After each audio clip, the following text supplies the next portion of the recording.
Move, you are blocking the entrance, the security guard said, not loudly, but with the particular flatness of a man who had learned that contempt needed no volume to wound. He was broad-shouldered, young, wearing a pressed uniform that made him feel important in a building where importance was measured by what you wore and what you drove. The old woman standing before him was small, dressed in a faded Ankara wrapper that had been washed so many times the pattern had softened to a blur, carrying a large cloth bag that sagged at the sides. She blinked at him the way someone blinks when they are trying to decide if they have heard correctly. "I am just looking for somewhere to sit," she said, and her voice carried the tremor of age, but not of weakness. "There is a bench inside. I can see it." The guard stepped sideways, deliberately blocking her line of sight. "This is for customers only. Are you a customer?" He looked her over with eyes so cold they could have chilled the warm September air hanging over Victoria Island that afternoon. "Are you able to buy anything in this place?" She opened her mouth. He did not wait. "I didn't think so. The bus park is down the road. You can sit there." Amara Okonkwo was 4 meters away, behind the glass counter of Beleza Collections, refolding a display of silk scarves she had already folded twice because her hands needed something to do while she waited out the last 40 minutes of a shift that had already taken everything out of her. She had seen the old woman approach. She had seen the guard's posture shift the moment he clocked the faded wrapper and the worn rubber sandals. She had felt the familiar sinking in her chest, the one that came when you recognized a scene you had lived inside yourself and were watching repeat on someone else. Her manager, Blessing Abiola, was at the other end of the counter, updating the sales ledger and pretending not to notice, which meant she had noticed everything and was waiting to see what Amara would do. Amara pulled off her retail smile and walked to the entrance. She did not run. Running would have made it a scene before it needed to be one. She stepped out through the automatic doors, stood beside the old woman, and turned to the guard with the particular calm of someone who has decided that the cost of staying quiet is higher than the cost of speaking. "Good afternoon," she said to him pleasantly. "Ma, good afternoon," she said to the old woman, and then, without waiting, she touched the old woman's elbow very gently and said, "Please come inside. We have seating for all visitors." The guard opened his mouth. Amara met his eyes with a steadiness that gave him nothing to grip onto, no emotion to escalate against, no crack to push into. He closed his mouth. He looked at the old woman again, then at Amara, then back at the polished marble floor just inside the entrance, and he stepped aside. Inside, Amara led the old woman to the small cream-colored chair near the accessories display, the one they kept for customers waiting on alterations. She brought a glass of water from the back room before anyone could tell her not to. The old woman accepted it with both hands, the way the elderly accept gifts, with the fullness of someone who understands what it means to receive. "Thank you," she said. She studied Amara with eyes that were dark and surprisingly still, not the shifting, flickering gaze of someone confused or frightened, but the steady regard of someone reading a book they have read before and finding it better than they remembered. "What is your name, my daughter?" she asked. "Amara," Amara said. She crouched to pick up the cloth bag that had slipped sideways from the old woman's grip, and as she set it upright against the chair leg, she noticed the bag had fallen open slightly at the top.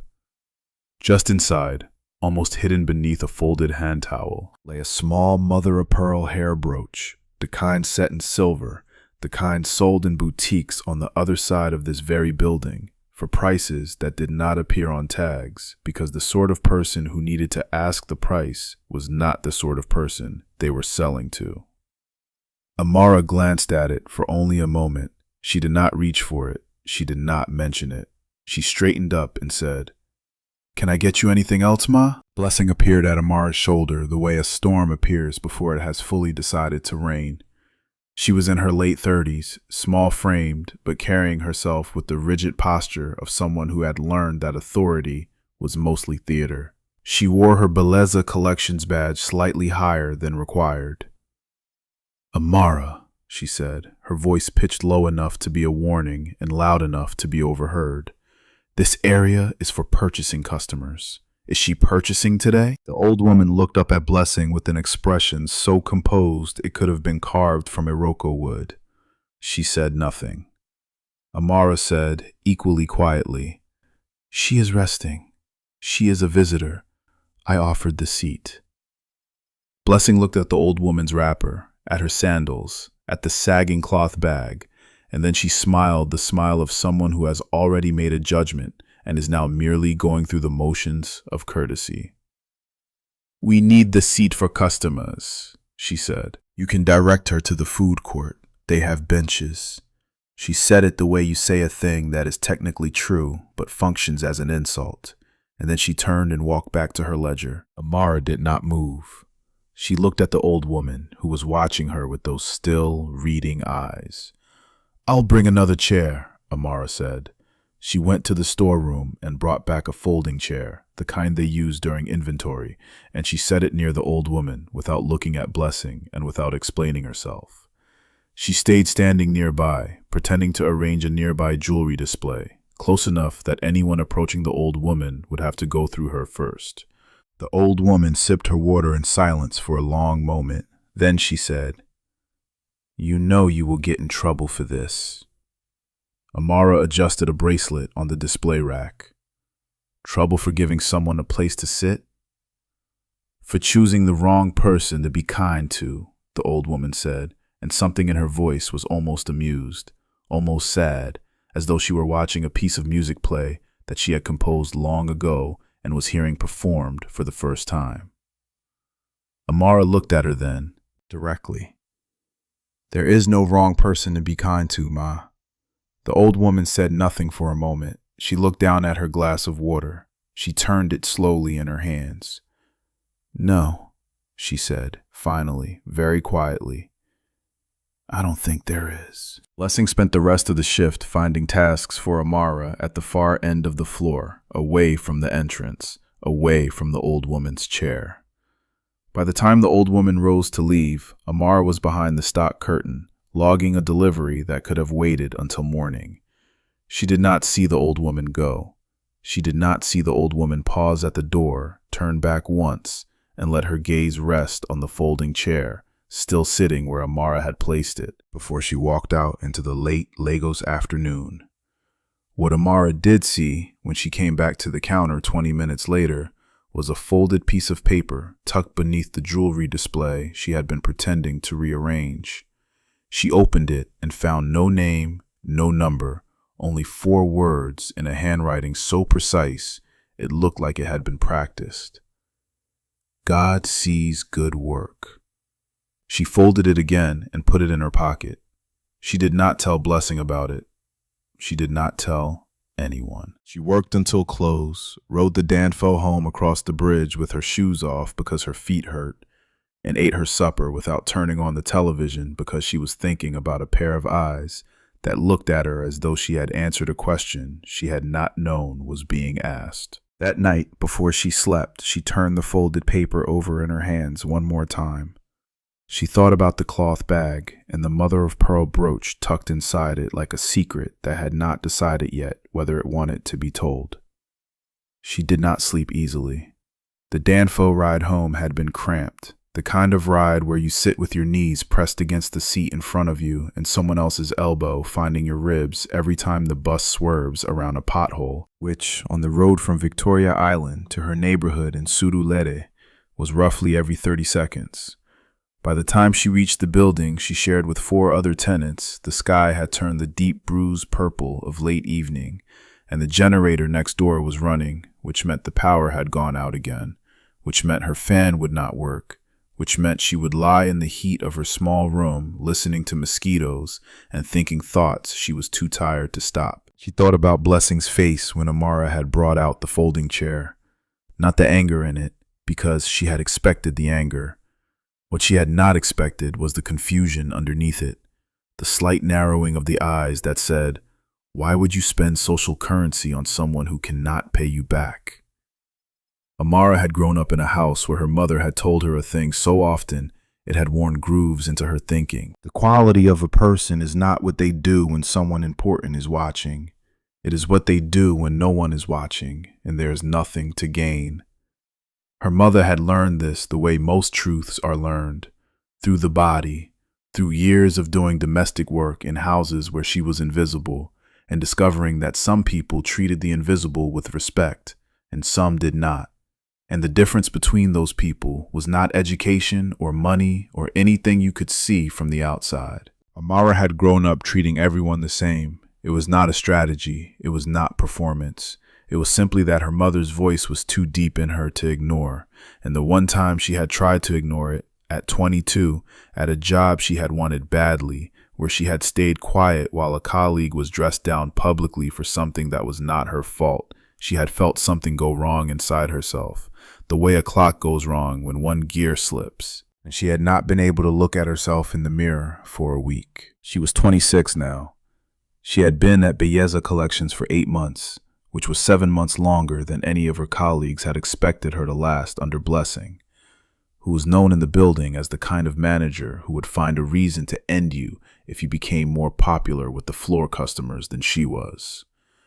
Amara was not trying to be popular. She was just trying to do the work correctly and go home with her integrity intact, which turned out to be a political act in a place where the expected behavior was to agree with whatever Blessing said, regardless of whether it was right. The note in her pocket kept drawing her attention. God sees good work.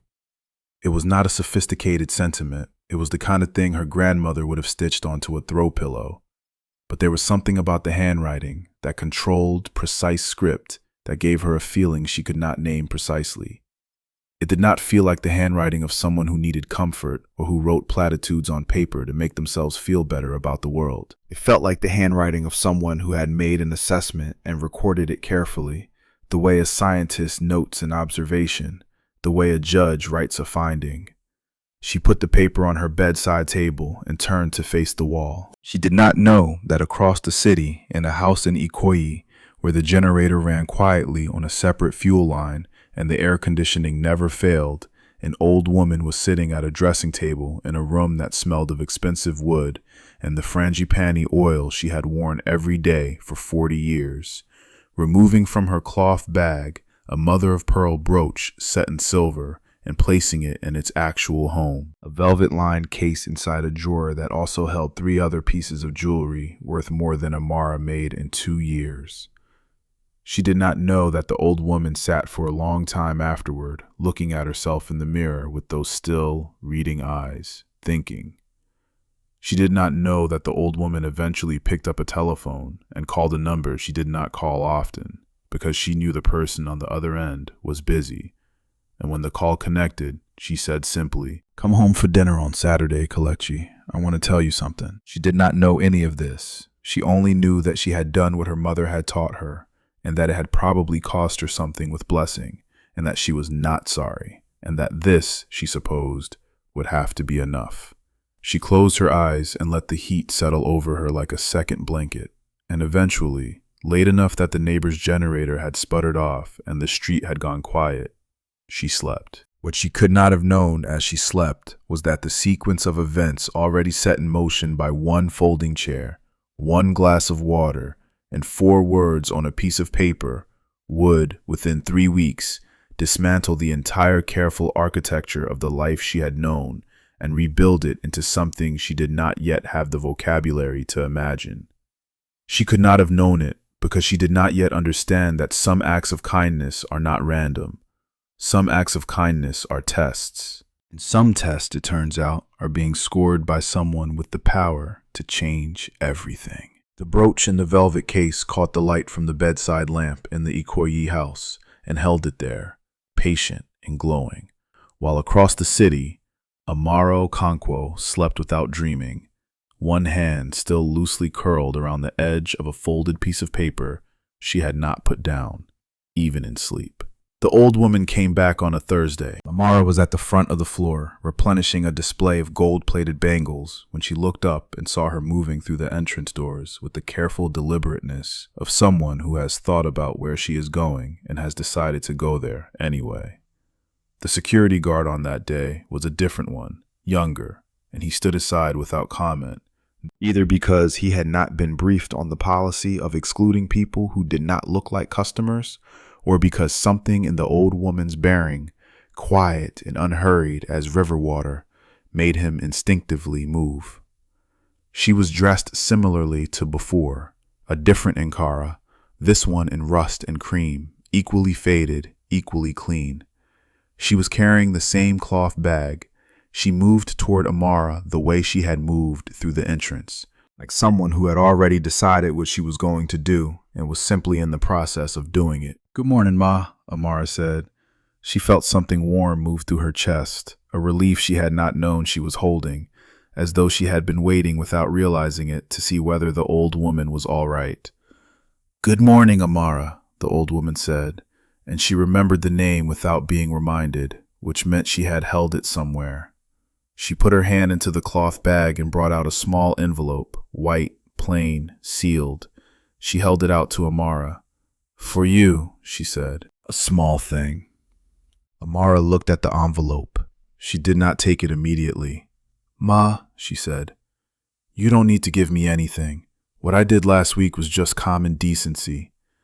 The old woman kept her hand extended with the patience of someone who has been in enough negotiations to know that the first refusal is rarely the final position.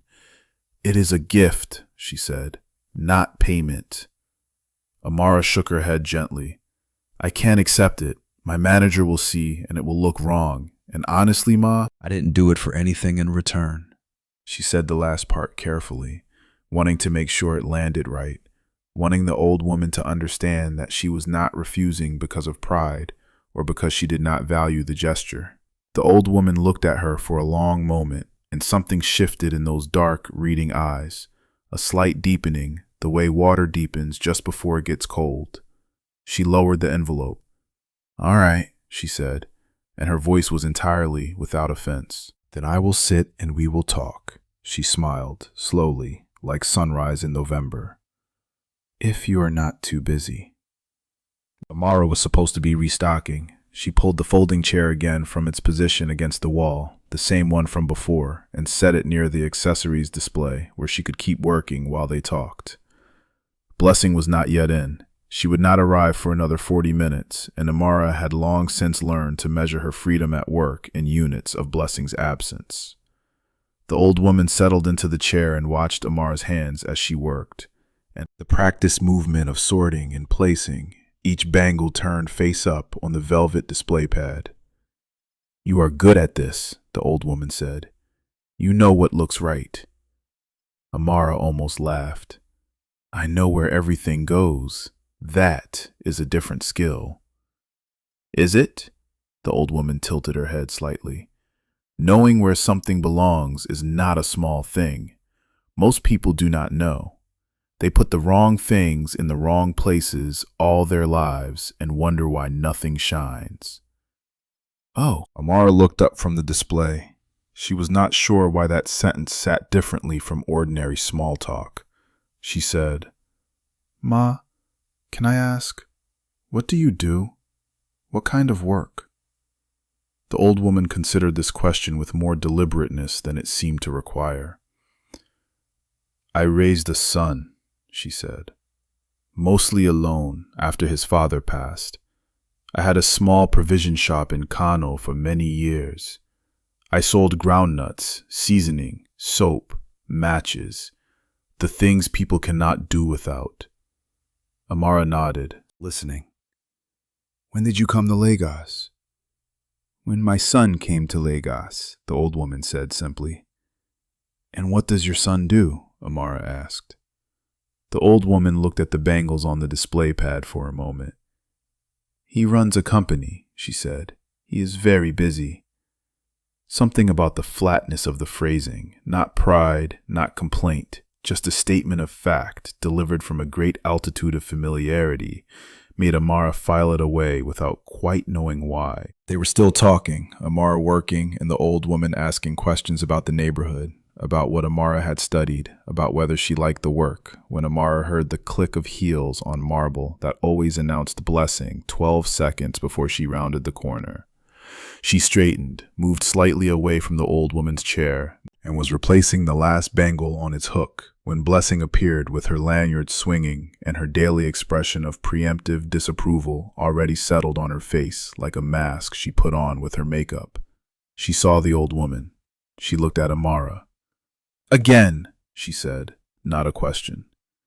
"She came in to browse," Amara said, which was not technically a lie since the old woman had, after settling, asked to look at a tray of earrings. Blessing's eyes moved from the old woman to the folding chair to the tray of earrings on the old woman's lap, and Amara watched the calculation happen behind her eyes. Whether the scene was worth the confrontation in front of the morning's first customers who were beginning to drift in. It was not. She let it go. But the look she gave Amara as she turned away said clearly that the debt had been recorded. The old woman left 20 minutes later. She paused at the door and looked back at Amara and said, "I will come again." She said it not like someone asking permission, but like someone stating a plan. "You are welcome, Ma," Amara said, and then the old woman was gone, absorbed into the brightness of the Victoria Island morning. And Amara stood for a moment at the entrance before remembering the display she had not finished. She did not notice until she went to return the earring tray to the back counter that 3 of the display slots were empty. She went cold. She counted twice. 3 pairs of gold-plated earrings, each priced at 14,000 naira. Her hands were steady as she carried the tray to the stockroom to check the inventory log, but her mind was running the mathematics of what this looked like and did not like the answer. She went through her memory of the morning methodically, the way you go through a dark house, turning on lights in each room. The old woman had held the tray. She had tried on none of the earrings. She had asked about the designs. She had put the tray back herself. Amara was almost certain.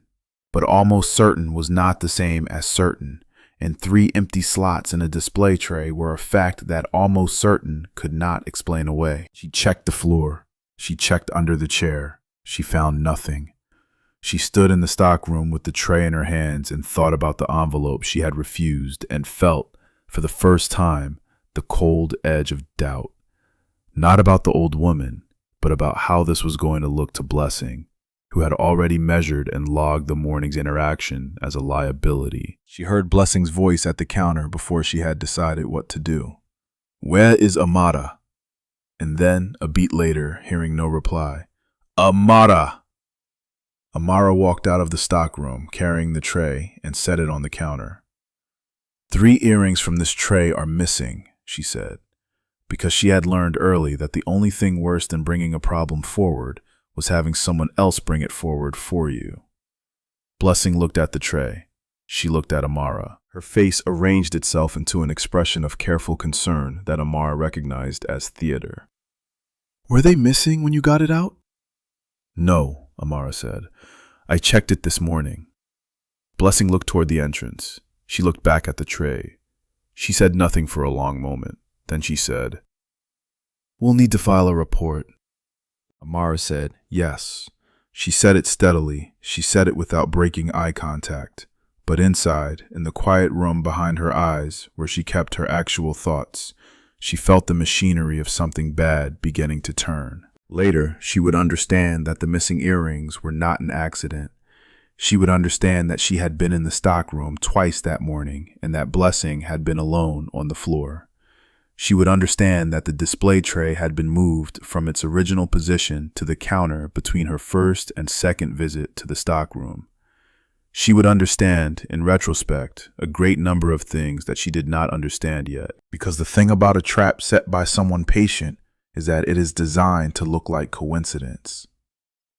At the end of that Thursday, after the report was filed and Amara had given her account twice to the floor supervisor and once to the building security manager, and after all 3 had thanked her politely and told her the matter was under review, she rode the Danfo home in the dark with her shoes off and her hands in her lap, and thought about the old woman who had asked to see the earrings, and thought about the envelope she had refused, and felt, for the first time since she had worked at Beliza Collections, genuinely afraid. Across the city, in a glass tower on Adeola Odeku, a man named Kelechi Adeyemi was in a meeting that had run 40 minutes over schedule, listening to his logistics director outline a supply chain issue with the focused patience he had cultivated over 15 years of running a company that operated in 8 sectors when his phone buzzed with his personal line.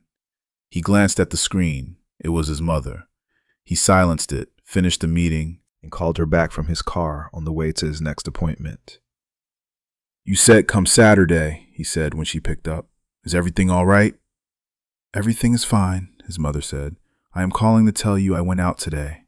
He rubbed his eyes. "Mama, you are supposed to tell security when you go out." "I am not a prisoner," she said pleasantly. "I went to the mall." He was silent for a moment. "Which mall?" "The one on Victoria Island," she said. "I sat in a jewelry shop. I spoke to a girl there." He waited. His mother did not call him in the middle of a workday to tell him about conversations she had with random shop assistants, which meant this conversation was going somewhere. "She is a good girl," his mother said. "I want you to know that some of those people are going to make trouble for her." Kelechi looked out the window at the Lagos traffic, the packed expressway, the hawkers moving between vehicles selling cold water and phone chargers. "What kind of trouble?" he said. His mother was quiet for a beat. "The kind that starts with a missing earring," she said. And then, before he could respond, "Come Saturday, we will talk." He sat for a long time after the call ended, watching the traffic while his driver navigated toward his next meeting. He did not know yet what his mother had done. He did not know yet that she had left the house in her oldest wrapper, carrying her everyday bag because she had wanted to see, one more time, the city as it saw her without the name. He had watched her do this before, twice, when he was young and they had lived in a single room in Kano, and she went out in the city not as the woman everyone was beginning to know, but as herself, plain, and watched how the world treated her. He had not known until she told him years later that she had been studying people, measuring them, filing the results away. He thought now about what she had just told him, a missing earring. He knew what that meant. He had not risen to where he was by being slow. He pulled out his secondary phone and made a call that was not logged on any official company line to a number he kept for situations that required discretion rather than process. "I need information on a Beleza collection store on Victoria Island," he said. "Staff roster, management, any complaints filed in the last 6 months. Quietly." He put the phone away. He looked at the traffic. The cars did not move for a long time, and Kelechi Adeyemi sat in the quiet of his car and waited, the way his mother had taught him, with patience, without letting his face tell anyone what he was thinking. The formal investigation notice arrived on a Monday, delivered to Amara's hands by the floor supervisor with the apologetic efficiency of someone performing a task they did not enjoy but were not going to refuse. It was a single sheet of paper, Beleza Collection's letterhead, informing her that she had been placed on administrative suspension, pending the outcome of an inquiry into the disappearance of inventory items valued at 42,000 naira. It asked her to return her access badge and lanyard before leaving the premises. It told her the inquiry would be completed within 10 business days. It wished her well, in the cold, careful language of documents that have been prepared by legal teams who are paid to be thorough and not to care. She read it twice standing at the counter. She was aware of Blessing at the far end of the floor, not looking at her, which was its own kind of looking. She was aware of the junior staff near the accessories display suddenly finding reasons to reorganize things that did not need reorganizing. She unclipped her badge from her lanyard and placed both on the counter with a steadiness that cost her more than anything she showed on her face. She said, "I'll collect my bag from the back." The floor supervisor said, "Of course." She walked to the back room, picked up her bag, and came out again. She looked at the store, at the jewelry under glass, at the velvet display pads, at the folding chair she had put back against the wall on Friday evening, and she walked to the entrance and went out through the automatic doors into the morning heat. of Victoria Island. She stood outside for a moment on the pavement, in the noise and exhaust and movement of the street, and she pressed her palms flat against her thighs and breathed. The shame of it was physical, a heat in her throat that had nothing to do with the Lego sun. She had not taken the earrings. She knew she had not taken the earrings. Knowing, she had also learned, did not protect you from anything. Knowing was a private fact with no weight until someone with authority decided to share it. She called her friend Ngozi from a bench in the shade of the bus stop. Ngozi worked in banking, was efficient and calm in the way that people who process numbers all day become efficient and calm. And she listened to Amara's account without interrupting. When Amara finished, Ngozi said, "The old woman, did she take them?" Amara closed her eyes. "I don't believe she did." Ngozi was quiet for a moment. "But you're not certain?" "No," Amara said. "I'm not certain." Another silence. "Have you got a lawyer?" Ngozi asked. "For a jewelry shop investigation?" Amara said. "I barely have rent." Ngozi made a sound that was not quite a sigh and not quite a word. "All right," she said. "Come and eat. Don't sit there. Come and eat, and we will think." She ate jollof rice at Ngozi's kitchen table and tried to think clearly. The facts as she knew them. 3 earrings, gone.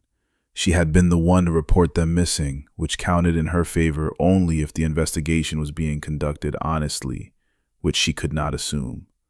Blessing had been alone on the floor during the window when they disappeared, but Blessing was the manager and Amara was the junior, and she did not have to be told which direction suspicion would flow in that configuration. The old woman had held the tray. No one else had seen the old woman take anything. No one else, as far as Amara knew, had particularly noticed the old woman at all. What she kept returning to, stubbornly, against the advice of the more frightened part of her mind, was the old woman's eyes. She had met many people in her years of retail work, people who browsed and did not buy, people who touched everything and damaged half of it and left without apologizing, people who pocketed things and looked you in the eye while they did it, and she had learned to read the register of guilt, the slight overbrightness, the hands that moved just slightly faster than thinking required. The old woman had not had that register. She had had the opposite, the deep stillness of someone with nothing to prove and nothing to hide.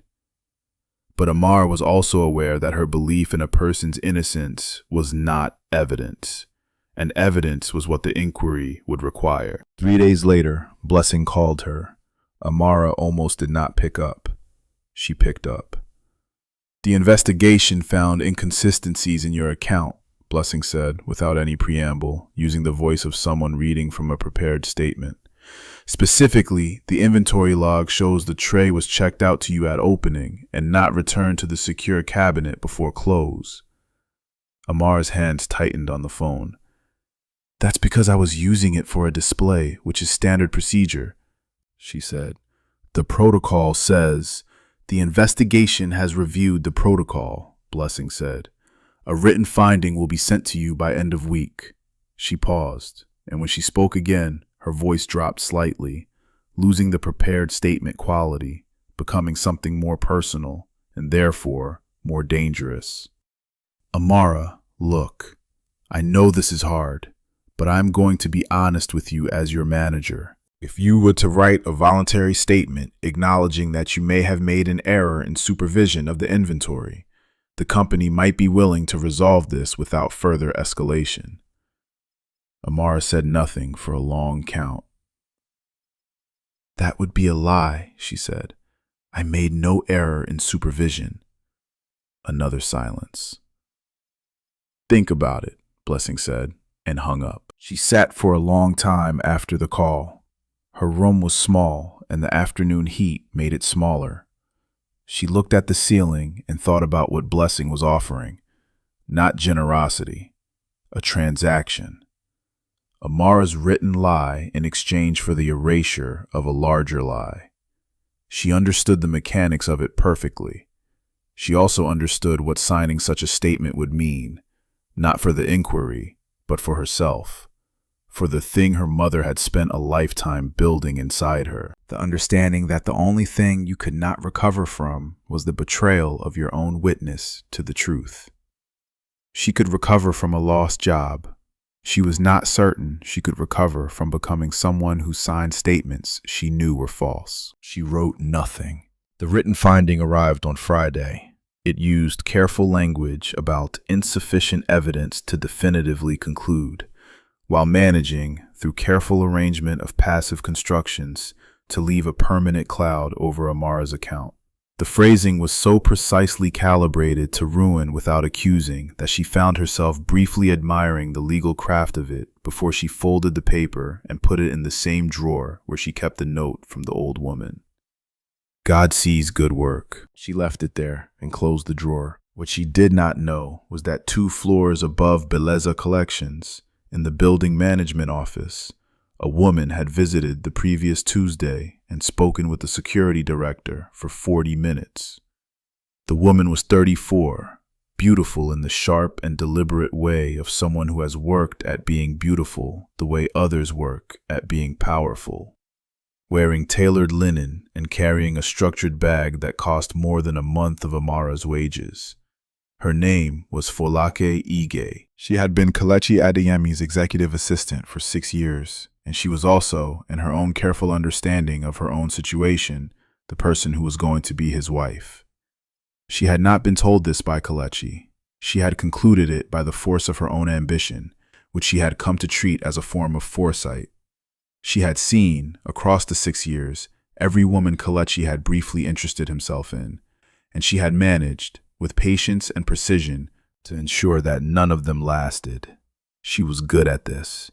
She was good at it the way a surgeon is good at cutting, with no hatred for the patient, with only the clinical efficiency of someone who has decided what the outcome needs to be. She had been told by someone inside the building's management that a woman named Amara Okonkwo had, on 2 occasions, spent time with an elderly woman who matched the description of Mama Kelechi, as she was known in the household, and that the elderly woman had appeared to be quite comfortable in Amara's company.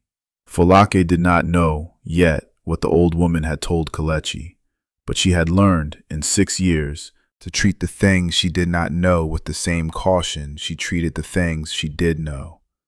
And she had decided to move before she had all the information, rather than wait until it was too late to move at all. Speaking with the security director had been easy. Blessing had been even easier, requiring only the suggestion that there was someone willing to back her account of events and the implicit understanding that this backing would not be available if she changed her story. Folake had not touched anything. She never did. She arranged things from a careful distance and let gravity do the rest.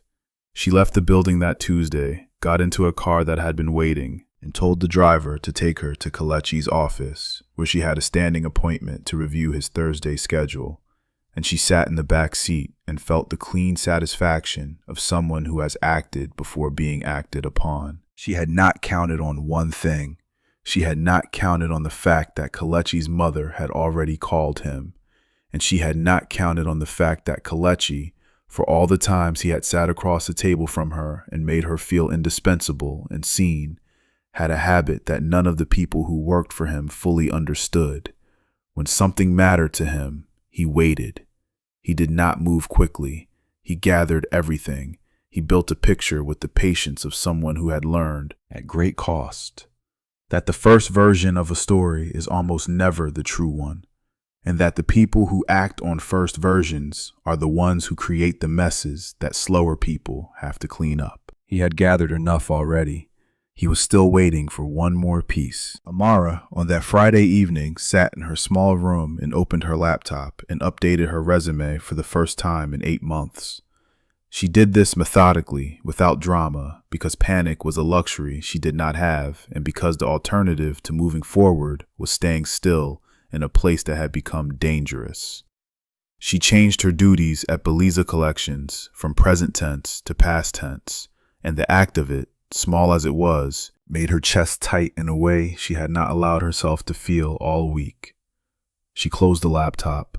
She looked at the drawer where the note was. Then she looked at the wall across from her bed, where she had, years ago, hung a small framed photo of her mother in front of the provision shop she had run for 3 years in Mushin before illness took her. Her mother was smiling the smile of someone who does not own very much and has decided that this does not diminish her. Amada looked at the photo for a long time. Then she went to make tea. Her hands were steady. Her hands were always steady. But the steadiness cost her now in a way it had not cost her before, and she stood at the kettle with her eyes closed while the water boiled and let herself be, privately and completely, afraid, before she opened her eyes and poured the tea and sat down and began to think about what to do next. The boardroom of Adiemi Holdings occupied the 42nd floor of the tower on Adiola Odeku, a room with walls of glass on 2 sides that looked out over Lagos Island and, on clear days, the Atlantic, gray-blue and vast. The table was black granite, long enough to seat 18, and the chairs around it were the color of dark mahogany, serious and permanent. Kelechi Adeyemi sat at the head of the table on a Wednesday morning and watched the 11 people who had been summoned arrange themselves in their chairs with the particular nervous precision of people who do not know exactly what they are about to be told, but who have correctly assessed that whatever it is not good. He had called this meeting with 24 hours notice, citing an internal audit matter, which was the kind of language that made buildings go quiet. Present were the director of the Mall Operations Division, which managed the Beleza Collections retail space, the head of building security, the floor supervisor who had handed Amara her suspension notice, Blessing Abiola, and 7 other relevant staff. Folake was present because she was always present at Kelechi's formal meetings. Seated to his left, her notebook open, her face arranged in the expression of careful professional attention, she had honed to the precision of a tool. She had not been told the specific subject matter. He had not told her. This, she would recall later, was the first deviation from his normal pattern, the first thing that should have told her the ground was shifting. He did not begin with the matter. He began with something else. "I want to read something to you," he said, and he opened a folder that had been placed in front of him before anyone arrived. He read aloud, in the level, unhurried voice that had once been described by a business journalist as being like watching water erode stone, a summary of the investigation findings into the missing earrings. He read without inflection. He read the passive constructions, the careful hedging, the language of a document designed to ruin without leaving fingerprints. When he finished, he closed the folder and looked up. "There is something I would like to add to this record," he said. "But first, I would like to introduce someone." He looked toward the door at the far end of the room. It opened. The woman who entered was wearing a navy silk bubu, her white hair pinned in a smooth roll at the nape of her neck, a mother-of-pearl brooch in silver catching the light at her collar.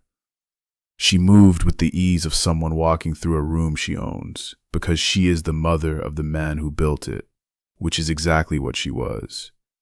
She took a seat at the table, at Kelechi's right, and folded her hands and looked at the 11 faces in the room with the composed, reading regard that Amara had seen across a folding chair and a glass of water in a jewelry shop 2 weeks before. The recognition moved through the room at different speeds. The floor supervisor got there first, his face going blank in the way a computer screen goes blank when you pull the plug. Blessing got there second, and the color left her face so completely it was almost clinical to watch. Folake got there third, and she was the most interesting to observe because the control she maintained, the slight tightening of the jaw, and then the deliberate relaxation, spoke of someone who had rehearsed for various bad outcomes and was now trying to determine which rehearsal applied. "This is my mother," Kelechi said, in a voice that required no elaboration. She visited the Victoria Island Mall on 2 occasions over the past 3 weeks. She was present in Beleza Collections on both days that have been referenced in this investigation. She has a statement to give. His mother reached into a small bag she had carried in and placed a folded sheet of paper on the table. "I will speak it," she said. "You can read the written copy after." Her voice was unhurried. It was the voice of a woman who had sold groundnuts and soap in Kano for 20 years, who had raised a child alone, who had watched her son build something from the rented room they had shared to the granite table beneath her hands, and who had, across a lifetime of watching, developed the ability to tell precisely what kind of person she was looking at within 15 minutes of meeting them. "On the first day I visited," she said, "I was refused entry by a security guard at the front of the mall. I was told to go to the bus park. One young woman, an employee in the jewelry shop, came out and brought me inside and gave me water and a chair." She paused. She looked at Blessing. "Her manager told her to send me away. She did not." She looked at the floor supervisor. "On the second day, I held a tray of earrings. I returned the tray complete. I have the tray serial number here, which I noted because I have a habit of noting things, and the inventory that was signed out to that tray that morning was complete when I left." She placed a second sheet of paper on the table beside the first. The room was so quiet that the sound of Lagos 42 floors below them was suddenly audible. The low, distant hum of the city. "I would also like this room to hear something else," Kelechi's mother said. She reached into her bag again and placed on the table a small digital recorder, the kind used for minutes at meetings, the kind that requires no technical expertise, only the decision to press a button. "I was outside the building management office on Tuesday of last week for approximately 10 minutes before my appointment with the director, who I was visiting in a private capacity. The door was not closed fully. I heard a conversation. I have reviewed what I recorded, and I am satisfied that what is on this recording is relevant to this investigation." She pressed the button. The voice that came from the recorder was Folake's, unmistakable, clear, precise, carrying the particular cadence of someone who chooses their words with care because they understand that words are instruments, and instruments can be turned against you if you are careless. The recording had the quality of something that had not been intended to be heard, which meant it was honest in ways that prepared statements never are. It contained a reference to Blessing by name. It contained a reference to the investigation. It contained the phrase, "leave her with nowhere to stand," and it contained the number of a bank account that did not belong to Folake's official capacity, and that the company's financial systems would subsequently discover had no corresponding business record. Folake's face was the portrait of a woman who had planned for many things and had not planned for this one. Her notebook was open. Her pen was in her hand. She had not written a word. Beside her, Kelechi looked at her for the first time since the recording began, and what was in his face was not anger, because he had trained himself out of showing anger in rooms full of people, but something colder and more final, the look of a decision fully made and irreversible, like a building that has been structurally condemned and is now simply waiting for the paperwork. "I want to be very clear," Folake said into the silence after the recording ended. Her voice was still controlled, though the control required audible effort now. "That recording is selective. I don't know what context has been removed. I don't know what that recorder was actually capturing at that distance because audio distorts, and I will not sit here and accept that a recording made without my knowledge is being presented as a reliable account of anything." She set her pen down with a click that was very nearly inaudible, but which everyone in the room heard. "If the company intends to make accusations based on this, I will require legal review. I will be contacting my attorney." She looked at Kelechi. She used the look she had developed over 6 years, the look that said, "You know me, you trust me, remember all the things I have been to this operation." She held the look for 2 full seconds before she realized that he was not returning it with anything she could use, only that clean, final, structural condemnation. "You'll have every opportunity to present your full legal position," Kelechi said. "What I need you to do now is leave this room. Your access will be suspended pending a full internal and legal review." He did not raise his voice. He had not raised his voice once during the entire meeting. He did not need to.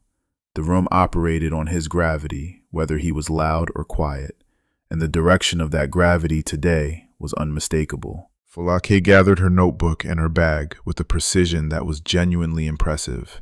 The act of someone who has decided that if she cannot prevent this moment, she can at least perform it with dignity. She stood.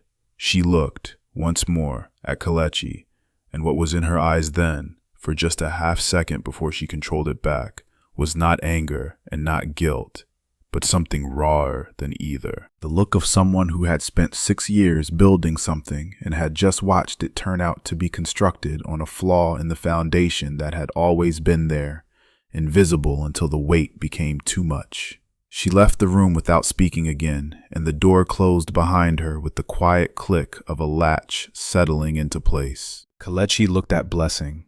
Blessing, across the table, had the collapsed posture of someone who had been propped up by someone else's confidence and was now experiencing the physics of what happens when that support is removed. "Building security will escort you while you gather your things," he said.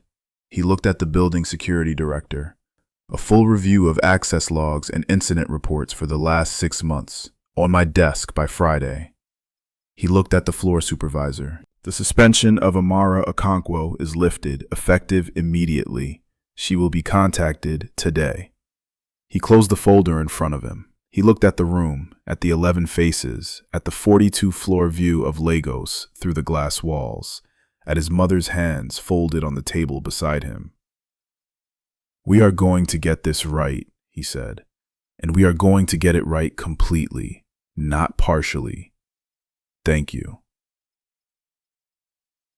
The room began to move, chairs pushed back, footsteps on marble, the low exchange of voices.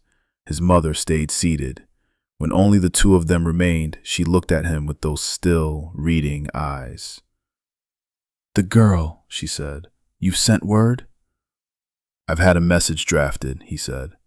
"A message," his mother said, with the particular inflection of a woman who has raised a son and knows exactly when he is underreaching. He looked at her. She looked back. He picked up his personal phone and made a call instead. But Folake had not gone to the elevator. She had gone instead to her office, where she spent 7 minutes doing something that no one in the meeting had anticipated because no one had thought to anticipate it. She opened her laptop, transferred a set of files to an external drive, and walked out of the building through the loading dock exit that her access card still opened because it had not yet been suspended. She got into a car. She drove to her apartment in Ikoyi, and she began, with the same methodical calm she brought to everything, to think about what she could still do with what she had taken. The twist had been revealed, but it was not yet finished.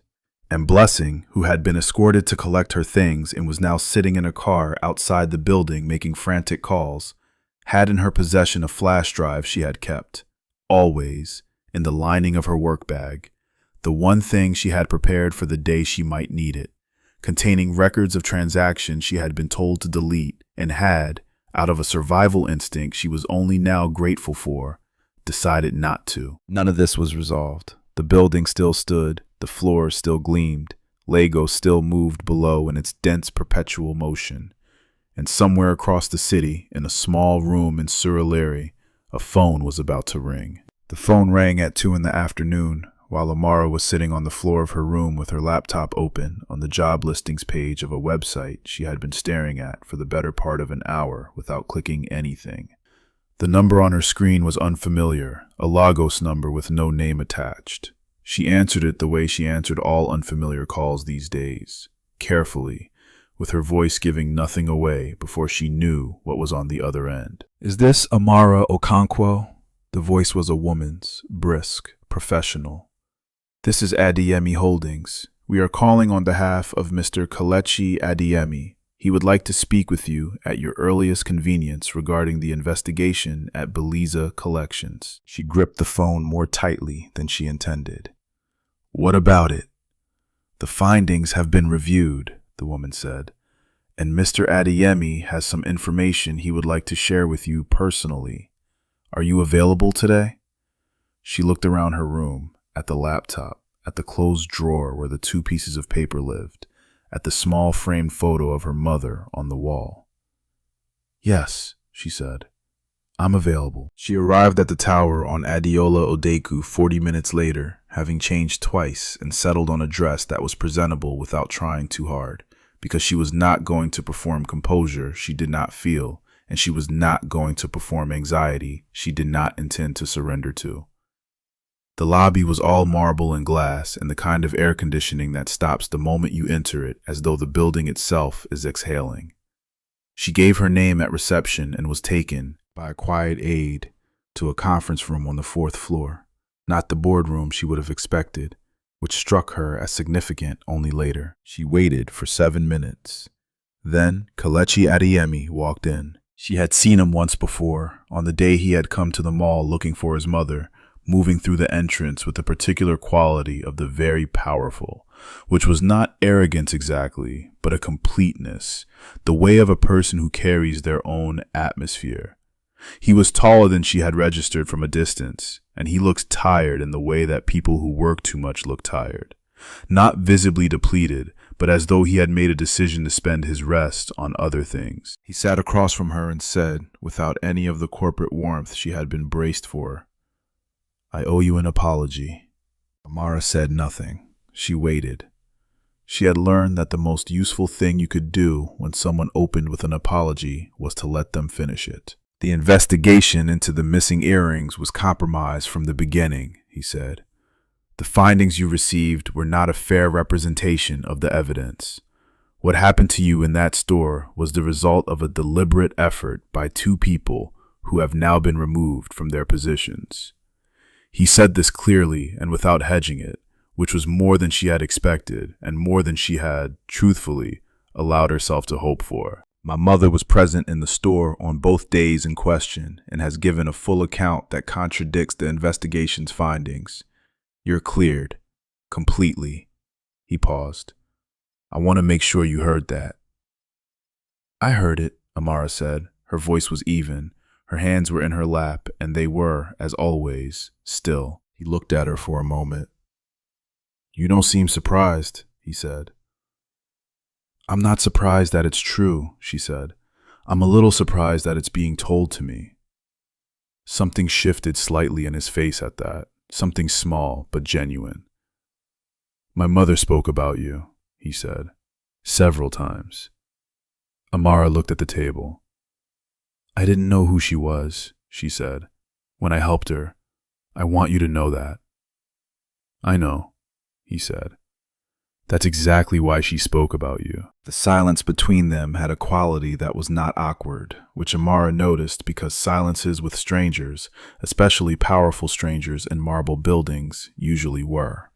It was the silence of 2 people who had independently arrived at the understanding that they were not, at the moment, in opposition. She said, "What happened to Folake?"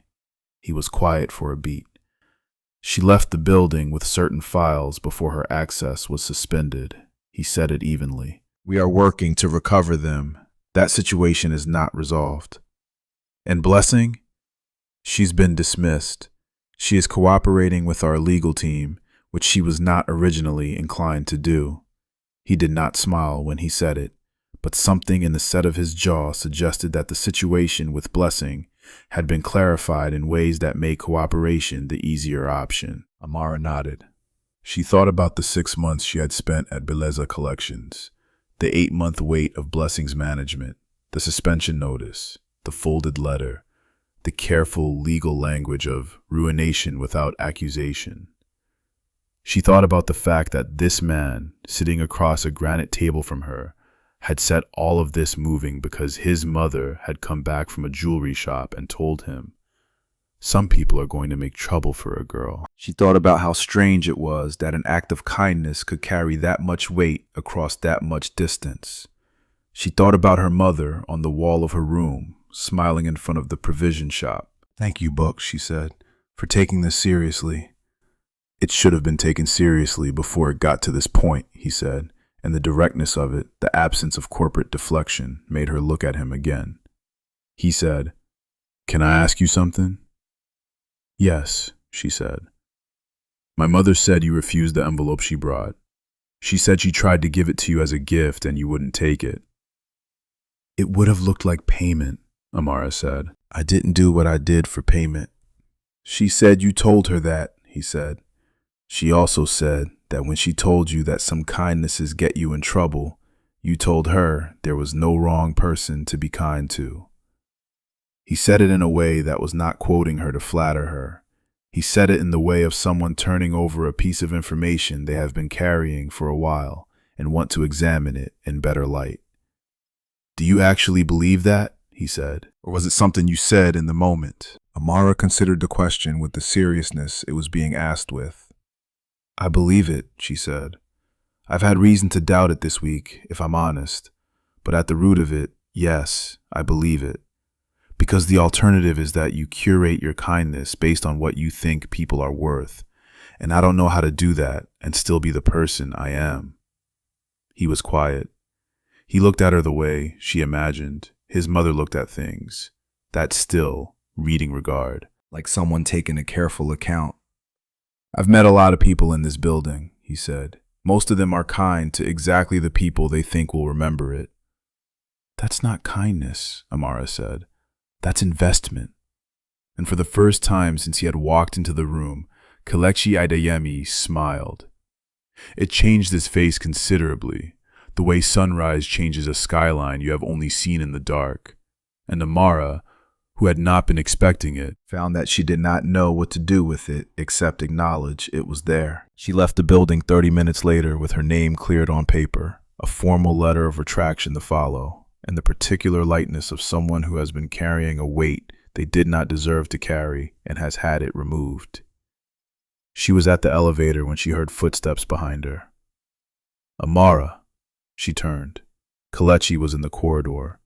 He had something in his hand, small, folded. He held it out. She took it without thinking and looked at it. A business card. His name and personal number, no title, just the number. She looked up. My mother wants to see you, he said. She said to tell you she wants to show you the shop she had in Cuando. She has photographs. He said it with the slight awkwardness of someone delivering a message they are slightly invested in themselves. There is a dinner, Saturday, if you'd like to come. She held the card. She said, Your mother, and then stopped, because she was not entirely sure how to finish the sentence. And he said, Yes, she is exactly who she appears to be, which answered a question she had not quite asked, and she looked at him for a moment and said, All right, Saturday, and got into the elevator. The doors closed. She looked at the card in her hand. She thought about sitting on the floor of her room with the laptop open to the job listings page. She thought about the drawer with the 2 papers in it. She thought, some things move in ways you cannot see until you are standing somewhere you could not have predicted, looking back at the route that brought you here, and only then does the path become visible. The situation with Folake was not resolved by Saturday. It would not resolve easily because Folake was methodical, and the files she had taken were leverage she had not yet deployed, and she was, above all, patient. She had been patient for 6 years. She was prepared to be patient a while longer. What she had not factored into her patience was that Blessing, sitting in a room with the company's legal representatives for a second interview on Friday, had reached the point at which the calculation of self-preservation was no longer running in Folake's favor. Blessing had a flash drive. She had carried it in the lining of her bag for 3 months, the way people keep emergency money sewn into a coat, and she had, until now, thought of it as insurance rather than a weapon. In the room with the lawyers, who were asking her for the 4th time about the bank account number that appeared on the recording, she felt the insurance become something else entirely. She put the flash drive on the table. The files on it were transaction records, 8 months of them, showing payments from an account traceable to Folake and to a secondary account that shared no business purpose with Adeyemi Holdings or any of its subsidiaries. They showed payments to a building consultant who had been awarded a contract with the mall. They showed a pattern that the company's financial investigators would subsequently describe in their report as having the consistent signature of a long-term unauthorized financial arrangement. They also showed, on 3 occasions, payments that corresponded in amount and date to the 3 meetings at which Folake and Blessing had discussed the strategy to be applied to Amara. The investigators spent Friday afternoon and Saturday morning building the picture. By Saturday afternoon, the document was ready. By Saturday evening, it had been filed with the appropriate regulatory body. By the time Kelechi, at dinner in his family home in Ikoyi, excused himself to take a call from the legal director, the matter had moved from internal review to formal proceedings, and Folake, in her Ikoyi apartment, had received a letter that informed her that certain documents she was believed to be holding were subject to a preservation order. She sat with the letter for a long time. She had planned for many things. She had not planned for Blessing's flash drive. She looked around the apartment, at the carefully curated furnishings, at the structured bags on the shelf, at the 6 years of careful positioning condensed into this room, and she felt, for the first time since she had walked out of the tower on Wednesday, the particular sensation of ground that has seemed solid beginning, under consistent pressure, to move. She did not have enough room left to maneuver. She would spend the next weeks discovering exactly how little room was left. But this is not her story, and she does not get to take the ending for herself. The dinner was in the garden, which in the Ikoyi house meant a courtyard behind the main building, where frangipani trees lined the walls, and the string lights overhead turned the evening the color of warm gold. There were 12 people, family mostly, an aunt, 2 cousins, Kelechi's youngest sister, who studied medicine in Ibadan and who decided within 4 minutes of meeting Amara that she approved. Amara sat next to Mama Adeyemi, who was wearing a rich purple agbada and her mother-of-pearl brooch at the collar, and who had, on the table between them, a worn photograph album that she opened with the care of someone handling something that has survived more than things are usually asked to survive. The provision shop in Kano was small, photographed in a light that looked like early morning, the shelves behind the counter stacked with exactly the things she had described. Ground nuts in blue bowls, seasoning in orange packets, bars of soap in yellow and green. In the photographs, she was younger, thinner, with an expression on her face that was already composed and reading and steady, as though the quality had not come with age or comfort, but had always been there, a seed that had grown into the same tree, regardless of where it was planted. This was 1987, she said, pointing to a photo where she was holding a small boy in a red shirt who was looking at the camera with the focused attention of a child who has learned already to take things seriously. "That is Kelechi," she said. "He was 4. Amara looked at the photo. She looked at the small boy's eyes, which were his mother's eyes exactly. That reading quality, that stillness. "He looks like he was already thinking about something," she said. "He was always thinking about something," Mama Adeyemi said, with a pride and a fond exasperation that was entirely and recognizably maternal. "He still is." She turned a page. "You remind me of myself," she said, not looking up from the album, her voice unhurried and without any particular emphasis, as though she were observing a fact of nature rather than making a declaration. "Stubborn in a way that looks like patience. Good at putting other people's comfort above your own worry, even when the worry is real." She looked up. "That is not a weakness, but you already know that." Amara felt something tighten in her throat that was not sadness but was adjacent to it, the kind of feeling that comes when something you have been told in words you needed but did not know you needed is said in exactly the right way by exactly the right person. "My mother told me something like that," she said. She would have been the same type of woman, Mama Adeyemi said, with the certainty of someone who had learned to identify her own species from a great distance. Kelechi came to find her at 9 in the evening, when the dinner had migrated inside and the garden was quiet, and he found her still at the table with his mother, the photograph album between them and 2 cups of zobo that had gone cold because neither of them had noticed.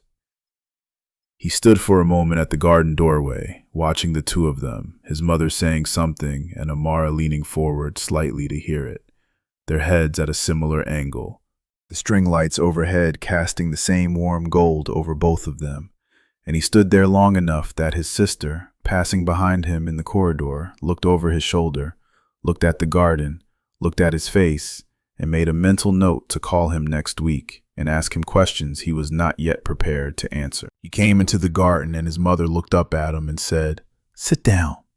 He sat. The three of them were quiet for a moment, in the way that three people are quiet when the quiet is comfortable enough not to need filling. Then Kelechi said to Amara, "The legal director called during dinner. The regulatory filing has been made. Folake's legal team has been in contact." He said it matter-of-factly, not to deliver good news dramatically, but because it was a fact she was owed. "It will take time," he said. "These things do. But it is moving in the right direction, and it will move completely." She looked at him. "What about the earrings?" she said. And it took him a beat to understand that she was not asking about the evidence or the investigation, but about the actual 3 pairs of gold-plated earrings that had been the beginning of all of this. "We found them," he said, "in Blessing's desk drawer when we cleared her office." Amara closed her eyes for a moment.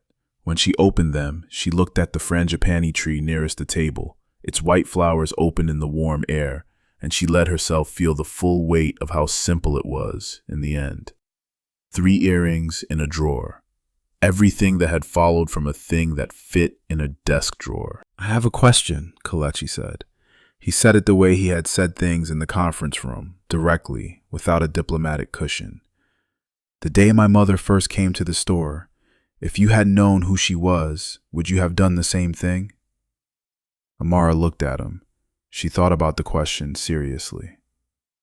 "Yes," she said, "but I might have been more nervous about it." "Why?" "Because if you know who someone is, you know what the stakes are," she said. "And knowing the stakes changes how it feels to do the right thing. It shouldn't change whether you do it, but it changes how you feel." He was quiet for a moment. His mother was quiet too, but her quietness had the particular quality of someone who has been waiting to hear exactly this exchange and is listening with her whole attention. "I've been thinking about something you said," Kelechi said. "That kindness given based on what you think a person is worth isn't kindness, it's investment." He paused. "I want to do something for you, not as repayment, not as investment, as something I actually want to do." Amara looked at him steadily. "What kind of something?" "My retail division manages 14 stores in Lagos," he said. "I need a floor operations manager for the Victoria Island cluster, someone who understands how people ought to be treated in a retail space. The position comes with a salary I'd like you to look at before you decide." He said it the same way he said everything, without decoration, without the performance of generosity, just a fact, extended across the table for her to take or leave. She looked at the card she had been carrying in her dress pocket since the elevator, which she had put there in the morning without fully deciding why. She looked at his mother, who was regarding the photograph album and not saying anything, with the perfect composure of a woman who has made her recommendation and understands that some decisions she is not able to make for other people. She looked at Kelechi, who was looking back with that reading stillness that was entirely his mother's and that she had, she now realized, found familiar from the first time she saw it because it was a stillness she recognized. The kind that comes from having decided long ago that you will not be moved from your own center by anything outside it. "I'll look at it," she said. Not yes yet, but not no. He nodded, as though he had expected exactly this answer and was satisfied with it. The way you are satisfied with a door that does what a door is built to do, opens when it is ready. His mother poured fresh zobo without being asked, from a jug that had appeared on the table at some point without any of them having noticed the staff bring it. She poured 3 cups, and she handed one to Amara, and one to Kelechi, and she kept the third for herself. And she looked at the frangipani tree, and the gold string lights, and the warm November garden, with the expression of someone who has laid a foundation many years ago, and is quietly watching what has been built on it, and finding, tonight, that it is good. She said nothing. She did not need to. The thing she had built, across a lifetime of watching carefully and choosing well, and once, on a September afternoon, sitting in a folding chair with a glass of water, and taking the measure of a girl with steady hands and an unbreakable spine, was sitting at the table with her, warm and real and whole. She sipped her zobo and was content. Outside the Ikoyi house, the city moved in its relentless, enormous way, Lagos filling every hour with its particular density of noise and light and human intention. People and buses navigated the bridges. Generators hummed in the neighborhoods where the power had gone. Hawkers carried their last trays of the evening through the traffic. Somewhere in the city, a woman named Folake Ige sat in a well-furnished apartment and read a legal letter for the 4th time, looking for something she had missed, finding nothing she had missed, beginning to understand that patient people, truly patient people, do not lose because they are eventually more patient than you. They win because they have never been in the same race at all. And somewhere in Surulere, in a small room that was currently empty, there was a drawer with 2 pieces of paper in it, and on the wall above the bed, a photograph of a woman smiling in front of a provision shop. A woman who had told her daughter many years ago the only thing worth teaching. The quality of a person is not what they do when someone important is watching. It is what they do when no one is watching and there is nothing to gain.